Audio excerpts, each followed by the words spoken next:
그러면 우리나라의 탐정 산업은 어떤 수준일까? 최근 국내에서도 사립탐정들의 활동이 크게 늘어나는 추세입니다.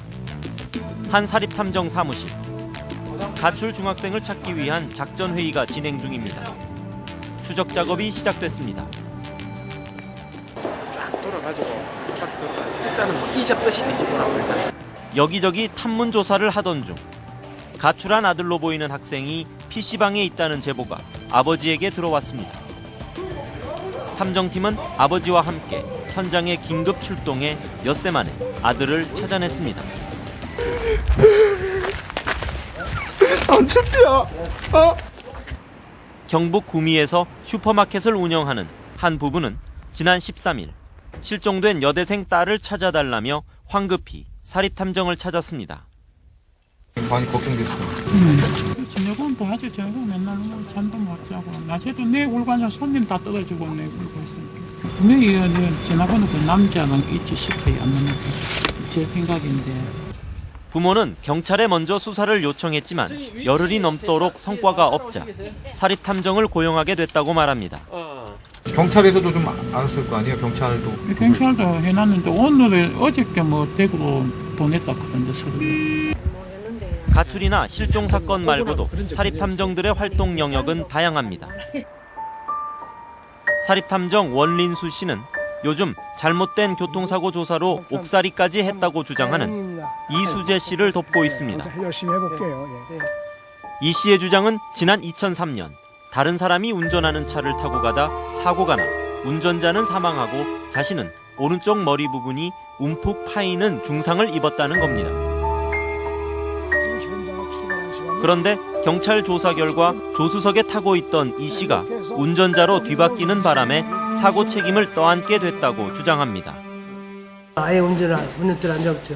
그리고 제가 그 무면허로 운전하다가 있어 벌금이 있어가지고 그 벌금도 못 낸 상태였을 때 그러니까 아예 핸들을 못 잡죠. 하지만 경찰과 법원은 운전자가 이 씨였다는 결론을 내렸고 이 씨는 재판 과정에서 위증을 사주했다는 혐의를 받고 법정 구속을 당했습니다. 원린수 씨는 이 씨의 주장을 근거로 재판 결과를 뒤집을 만한 증거를 찾고 있습니다. 경찰들이 현장에 도착했을 100km 속도로 와서 23분 만에 여기 도착했다고 하더라도 이미 구조를 완료하고 떠난 지 13분 후에 도착했다는 얘기죠. 그런데 그 경찰관은 자기가 도착해서 그 조수석에 있는 사람을 꺼냈다. 그건 그 자체가 거짓말이라는 얘기죠.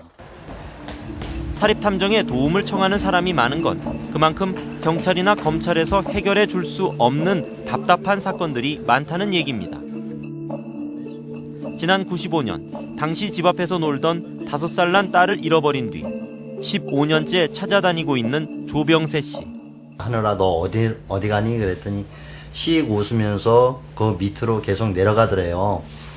그 하늘이가 잃어버려진 시점은 이제 바로 그 시점이죠. 조 씨는 당시 경찰의 초동 수사가 형식적이었고 본격 수사도 사흘이나 지난 뒤 시작됐다며 아쉬움을 감추지 않았습니다. 그 다음 날이 일요일이니까 일요일날 지내도 쉴 거 다 쉬고 그리고서 이제 월요일날 보고를 해서 결재를 듣게 해갖고 화요일날 나온 거예요. 하지만 사립탐정의 자격을 관리하는 법이 없는 지금으로서는 안심하고 사건을 의뢰할 사립탐정을 찾기가 쉽지 않은 게 현실입니다.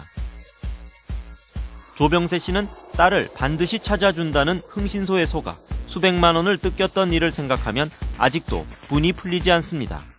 하늘이의 1년에 과정된 그 모든 일을 이제 그 얘기를 설명을 해주니까 무조건 100% 찾을 수 있다라는 얘기예요.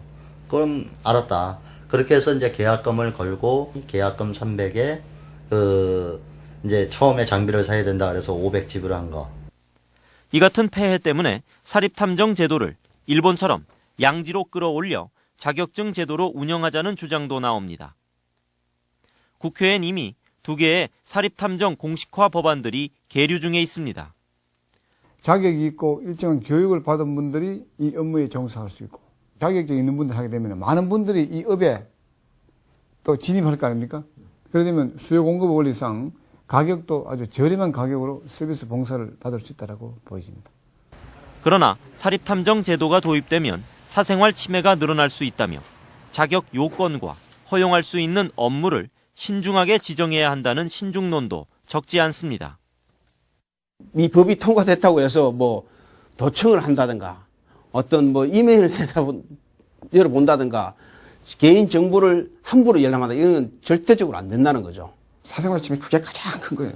예, 사생활 침해가 가장 큰 거고 실제로 제도가 도입이 돼도 사생활 침해 관련된 거는 나올 수밖에 없어요. 사립탐정이 제도화되면 미제 사건 해결에도 크게 도움이 될 것이란 기대도 나오고 있습니다.